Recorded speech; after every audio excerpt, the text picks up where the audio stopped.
A very good morning all of you and very welcome to my channel दृष्टि IAS PCS। इस video में हम बात करेंगे विशाखा यादव की एथिक्स की कॉपी के बारे में। बहुत सारे लोगों को बहुत प्रॉब्लम आ रही है एथिक्स में, और सबसे ज़्यादा प्रॉब्लम जो आ रही है केस स्टडी में आ रही है। तो केस स्टडी को एग्जैक्टली कैसे सॉल्व करना चाहिए, बहुत सारे लोग केस स्टडी का नाम सुनते ही डर जाते हैं। उनको लगता है पता नहीं ये क्या चीज़ है, कैसे इसको सॉल्व किया जाता है। तो इनकी जो मेथड है, बहुत ही बेहतरीन मेथड से इन्होंने केस स्टडी को सॉल्व किया है। हम इनका जो एथिक्स का जो पोर्शन है, बाकी का जो पोर्शन है वो बाद में देखेंगे। सबसे पहले हम, क्योंकि वो जो पोर्शन है वो आप अपने से याद करके भी कर सकते हैं, पर जो एथिक्स का केस स्टडी का पोर्शन है वो बहुत ही इम्पॉर्टेंट हो जाता है और बहुत ज़्यादा मार्क्स का आता है। तो लगभग 120 मार्क्स का आता है, तो इसलिए इसको अब हम अच्छे से देखेंगे।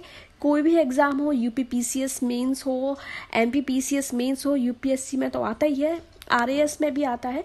तो केस स्टडी को कैसे सॉल्व करना चाहिए, कैसे जो इफेक्टिव आंसर राइटिंग होती है वो करना चाहिए, क्योंकि इनकी रैंक 6 आई है और इनको जीएस पेपर 4 में देखिए काफ़ी अच्छे मार्क्स मिले हुए हैं।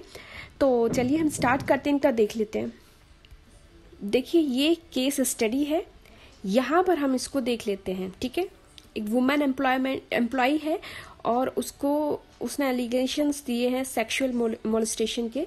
तो जिस कंपनी में वो काम करती है उस पर आप एक बार इस क्वेश्चन को बहुत अच्छे से पढ़ लीजिए, इसको बहुत अच्छे से समझ लीजिए ये एग्जैक्टली कहना क्या चाह रहा है और इसमें क्या क्या डिमांड है, क्योंकि इसमें स्टेक होल्डर्स जो हैं उनकी भी महत्वपूर्ण भूमिका होगी।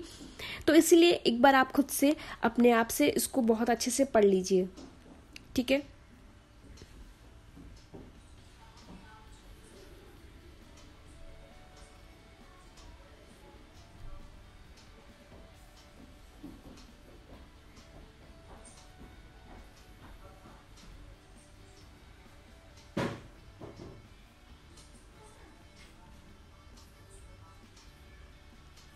एक बार आप इसको हिंदी में भी पढ़ लीजिए, तो आपके लिए थोड़ा सा, अगर जो नहीं समझ पा रहे हैं उनको भी समझने में काफ़ी आसानी होगी।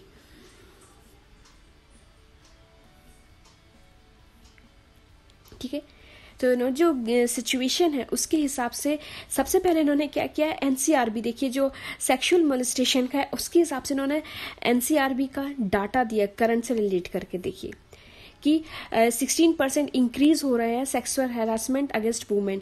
तो करंट से सबसे पहले आपने ये उठाया, बहुत ही इफेक्टिव आंसर राइटिंग है ये। आप जब इसको करंट से जोड़ते हैं, उसके बाद जब स्टेक होल्डर्स की बात होती है तो स्टेक होल्डर्स में आप क्या करते हैं, ऑप्शन दे इस तरीके से, अगर आप चार्ट बनाने कि इसमें कौन कौन से स्टेक होल्डर शामिल है, जैसे कंपनी है, हेड ऑपरेशन है, पब्लिक लार्ज सर्विस है, वुमेन एग्री और ये एचआरडी डिपार्टमेंट है। ठीक है, फिर उसके बाद आप इसमें अपने ऑप्शंस देंगे कि आप क्या क्या ऑप्शंस दे सकते हैं। ठीक है, सबसे पहले इन्होंने पहला ऑप्शन दिया कि आप जो भी एक्सेप्ट करेंगे एलिगेशंस को, फिर उसके बाद मेरिट और उसके डीमेरिट्स भी यहाँ पर दिए हुए हैं, वो भी आप बहुत अच्छे से देखिएगा। ये बहुत ही अच्छी मेथड है कि पहले आप ऑप्शन देंगे, फिर उसके मेरिट बताएंगे, उसके बाद आप उसके डीमेरिट्स बता देंगे, उसके बाद क्विक रिजोल्यूशन करेंगे आप इसमें। ठीक है, जेंडर जस्टिस की बात करेंगे। अब देखिए आ जाते हैं इसमें डिमेरिट्स, ऐसा करने से क्या क्या डिमेरिट्स हो सकते हैं।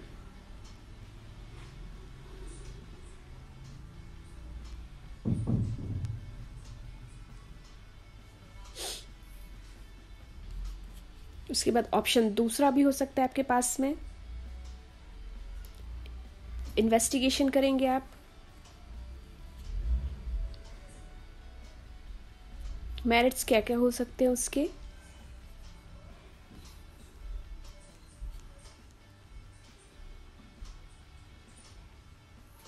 सेक्सुअल हैरासमेंट एक्ट भी यहाँ पर इन्होंने किस एक्ट के तहत वो हो सकता है ये भी यहाँ पर बताया गया है।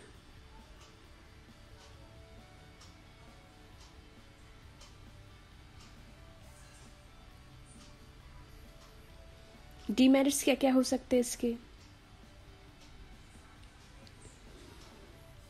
और फिर ये आप उसमें क्या एक्शन लेंगे, ये सब फिर आप उसमें बताएंगे।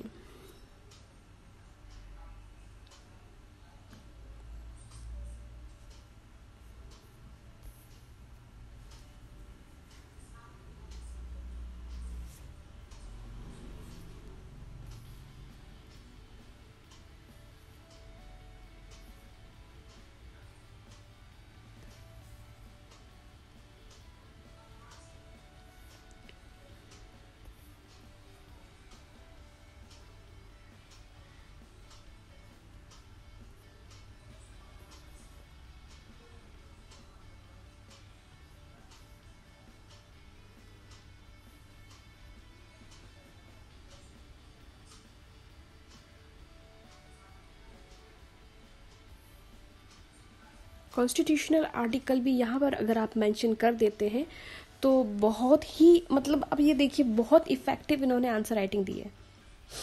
फिर उसके बाद जो me too, hashtag me too और टाइम्स अप, जितने भी ये मूवमेंट्स चले थे उनमें भी स्ट्रांगनेस मिलेगी इस तरीके से अगर आप करते हैं तो। बहुत ही अच्छी इफेक्टिव आंसर राइटिंग है ये। ठीक है, तो इस तरीके से आपने देखा कि कैसे आपको कॉन्स्टिट्यूशन का भी, अगर आपको करंट का भी यहाँ पर ऐड करना है और कोई भी एक्ट आपको पता है तो इस तरीके से आप एक आंसर राइटिंग करने के लिए सबसे पहले अगर आपको पता है कि किस किस तरीके से आ सकते हैं, जैसे वुमेन के ऊपर आ सकता है, सेक्सुअली हरासमेंट के ऊपर कई बार आता है, तो आप एक पेज पर लिख लीजिए कि इससे रिलेटेड क्या क्या होने चाहिए। ठीक है, फिर एक बार इसको और देख लीजिए।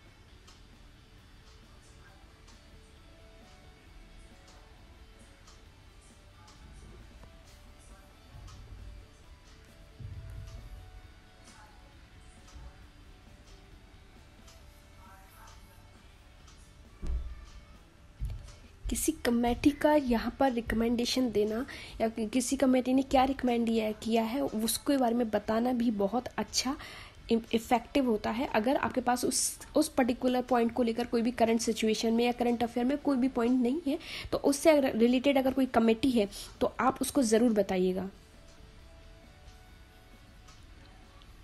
फिर से इन्होंने वही स्टेक होल्डर्स जो है, एथिकल्स जो भी इनके जो पर्सपेक्टिव्स हैं, सिनेरियो 1 दिया है, right to life versus public welfare,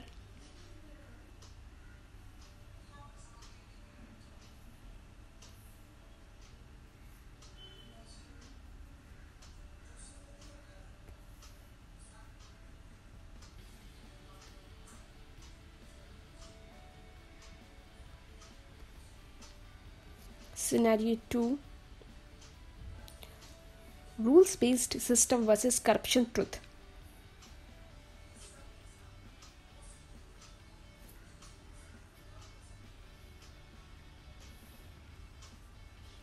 फिर उसके बाद सिनेरियो 3 हो सकता है ड्यूटी वर्सेस द कैपेसिटी और सिक्योरिटी।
ठीक है, तो इस वीडियो में इतना ही, मिलते हैं नेक्स्ट वीडियो में। आई थिंक आपको बहुत अच्छे से समझ में आ गया होगा कि आप कहाँ पर आंसर राइटिंग में लैकिंग कर रहे हैं और अब आपको किन किन बातों पर ध्यान देने की ज़रूरत है और क्या क्या ऐड करने की ज़रूरत है।